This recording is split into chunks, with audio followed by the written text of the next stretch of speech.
बेखुद किए देते हैं अंदाज ही जाबाना, आ दिल में तुझे रख लो ऐ जल जाना ना, बेखुद किए देते हैं। सुभान।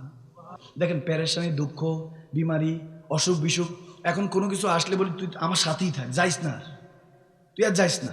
কথা বুঝেন নাই? যাইস না। আমার নবী বলতেছেন একদিন, হযরত ওমরও ছিলেন, ওমর ইবনুল খাত্তাব রাদিয়াল্লাহু তাআলা, বর্ণিত হাদিস।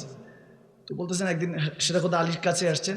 তো সেটা খোদা আলী একটু পেরেশান, খুব পেরেশান, 2-3 দিন ধরে খাবার টাবার নাই ঘরে। নবীজি এসে বলছে, ইয়া আলী, শুনলাম আজকাল তোমার ঘরে নাকি আল্লাহর রহমত বেশি বর্ষণ হয়। সুবহানাল্লাহ। তো সেটা খোদা আলী মুস্কি হাসিতে বলছেন, ইয়া রাসূল, আপনি যদি বলতেছেন তাহলে মনে বর্ষণই হয়। সুবহানাল্লাহ বলেন না? এটা কি ঈমান বলে? এটা কি বলে? ঈমান বলে। তখন মুস্কি হাসিতে হযরত ওমর বলতেছে, হুজুর হাকিকতটা যদি একটু বলে দিতেন, মজা তো বুঝলাম, মজা মজা তো বলছেন, তার মানে বুঝাই ইসলামে মজা আছে তো, জায়েজ আছে তো, ঠিক না? এত গম্ভীর হওয়া থাকার কিছু নাই। কবি হাসবি লিয়া করো, মাঝে মাঝে একটু হেসেও দিবেন, হাসির মধ্যে মুস্কি হাসির মধ্যে দেখবেন সুন্নাত তাবাসসুম, ও মুস্কি হাসি দিবেন, সওয়াবটা লিপিবদ্ধ করে দিবে কে? কে? তখন শেরে খোদা আলীর কাছে কাছে এসে ইয়া নবীজি বলতেছেন আস্তে করে, আলী, পেরেশানি রহমত তো এজন্যই আল্লাহ দেয় যাতে বেশি বেশি স্মরণ করা হয় আল্লাহকে। এজন্যই তো দিয়েছে, এজন্যই তো বললাম। তো পেরেশানির, ডিপ্রেশন, টেনশন, হতাশা, দুর্দশা আমি অনেক খুঁজেছি এটার অ্যারাবিক কোনো শব্দ, অ্যারাবিক কোনো ওয়ার্ড আছে কিনা, পরে আমি খুঁজে পাইনি। আমি পাইনি, আপনারা পাইলে আমাকে জানাবেন কোনোভাবে, কোনো সমস্যা নেই। আমি জ্ঞান আহরণ বিশ্বাসী, আমি তলাবে ইলম, মৃত্যুর আগ পর্যন্ত জ্ঞান অর্জন করে যেতে হবে, ঠিক না? আমি পাই নাই কোরআন হাদিস থেকে, তবে হ্যাঁ আয়াতে কারিমা পেয়েছি, ফা ইন্না মাআল উসরি ইউসরান, ইন্না মাআল উসরি ইউসরা। আল্লাহ তাবারক ওয়া তাআলা আমাদেরকে বলে দিয়েছেন দুঃখের পরেই সুখ আছে, দুঃখের পরেই সুখ আছে। কয়বার বলছেন? আওয়াজ দেন। কয়বার? দুবার। একটা আল্লাহর পক্ষ থেকে, একটা নবীজির পক্ষ থেকে। সুবহানাল্লাহ। এটা ইমামগণদের তাফসীর, অন্য জায়গায় যাব না। যখন এটা বললেন, সেটা খোদা আলী যখন শুনলেন, টেনশন, ডিপ্রেশন, পেরেশানি এগুলো আল্লাহর রহমত, আল্লাহ বেশি বেশি যখন তাকে দিতে থাকে তখন দুনিয়াকে বিরক্ত বানায় ফেলে, যাতে বান্দা, মুমিন বান্দা দুনিয়ার উপর বিরক্ত হয়ে খালি আল্লাহ আল্লাহ করে, আল্লাহ আল্লাহ করে, যে আল্লাহ আমারই পাইলা, দুনিয়ার সবাই ওই বেনামাজি এগুলো দিয়ে ভরে ফেললা, আমি তোমার এত শুকরগুজার বান্দা, তোমাকে ইবাদত, সব ঘরে গিয়ে ঘুমিয়ে গিয়েছে, আমরা এখনো জেগে আছি, রাতের ঘুম, আরামের ঘুম হারাম করে ঠান্ডার মধ্যে, আল্লাহ তারপর আমারই পাইলা, আমারই পাইলা। যখন এটা বলতে থাকে হয়তোবা গায়েব থেকে আওয়াজ হয়, হ্যাঁ তোরই তো পাইলাম। সুবহানাল্লাহ। হায় হায় সুবহানাল্লাহ বলেন না? তোরই তো পাইলাম, তোরে দিয়েছি এজন্য, কারণ তোর অন্তরের মধ্যে আমার নবীর প্রেম আছে, ওই প্রেম থেকে তো আমি খুশবু নেই। সুবহানাল্লাহ। ছড়ালো খুশবু সারা দুনিয়ায়, ফুটলো গোলাপ বাগে মদিনায়। সুবহানাল্লাহ বলেন না? হায় হায়, এরকম বললে কোনো শেষ নেই, কথার কোনো শেষ নেই। আরো বক্তা মানুষদের তো কথা বেশিই আসে, আমরা তো সারাক্ষণ বটর বটর করতে থাকি। বলে আমার একজন এসে বলছে, হুজুর আপনার গলা ভাঙে না? আমি বললাম প্রত্যেক দিন ভাঙে, প্রত্যেক দিন খারায়, কি করবো আল্লাহ জানে। মালিক যখন যাই মাহফিল থেকে, দেখা যায় যে কথা বলার উপক্রম থাকে না, কিন্তু কোনো রকম একটু রেস্ট নিয়ে আবার যাই মিম্বর রসুলে বসার হাতে একটু আগে বলতেছিলাম গলা তো আজকে চলে না রে, আল্লাহ জানে কথা বলতে পারবো কিনা।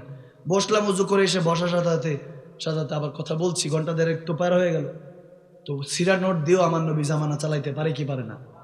আমার আল্লাহ পারে কি পারে না? পারে। গণতন্ত্র করতে পারেন, আপনি রাজনীতিবিদ হতে পারেন, করেন, কিন্তু এগুলো ইহুদি নাসারাদের, এই গণতন্ত্র ইহুদি নাসারাদের ষড়যন্ত্র, এটা মনে রাখবেন।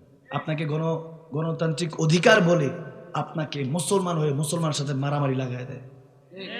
তার অনুযায়ী চলতে পারলে ঠিক আছে, এরপর 15-16 বছর পরে যখন দেখবে যে ইহুদি নাসারা আমেরিকার পক্ষে চলতেছে না, আস্তে করে তারা সরাই আর একটা কোনো পুতুল বসায় দিবে।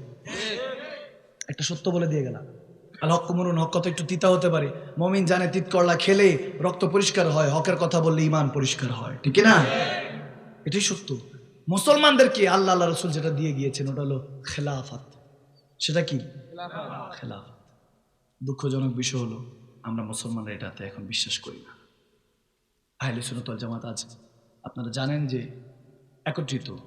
আমি অনেক বড় বড় জেনার আকাবেরিন আছে, আমি ওপেনলি বলেছি যে হযরত আপনারা যদি রিয়াসতের ঘোষণা দিতেন, খেলাফতের ঘোষণা দিতেন, বেটার হতো।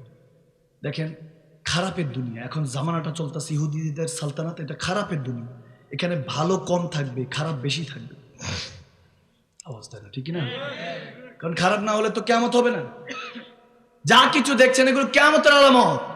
এই লাইট, প্যান্ডেল, টেকনোলজি, এখান থেকে কথা বলছেন 1000 কিলোমিটার, মোবাইলে কথা বলছেন কোটি কোটি কিলোমিটার ফ্রিকোয়েন্সি কথা যে বলছেন। বললাম না, সভ্যতা খুঁজতে খুঁজতে সভ্য জাতি সব সভ্যতা পেয়েছে, কিন্তু নিজে অসভ্য হয়ে গিয়েছে। ঠিক কি না? নিজে অসভ্য হয়ে গিয়েছে বর্তমানে এই অবস্থা। কেন? কারণ হলো আমরা খেলাফতে ইসলাম ছেড়ে দিয়েছি। এই অবস্থায় আমরা পড়ে আছি। জানি না এই জাতি যে জায়গায় পৌঁছেছে, কে এদেরকে উদ্ধার করবে? আল্লাহ মার। যে হকের কথা বলতে যায় তাকে তো শুট। আপনারা কি ভয় টয় পান নাকি? আপনারা একজন দুজন ঠিক একসাথে বলা যাবে না, ঠিক কিনা? ভয় পাবেন মুসলমান কাকে? মুসলমান ভয় পাবে কাকে?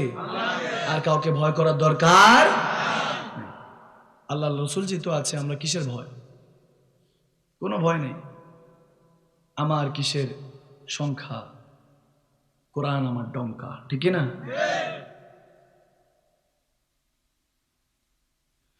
আল্লাহ তাবারক ওয়া তাআলা আমাদেরকে হেদায়েত নসিব করুক, আমিন বলুন।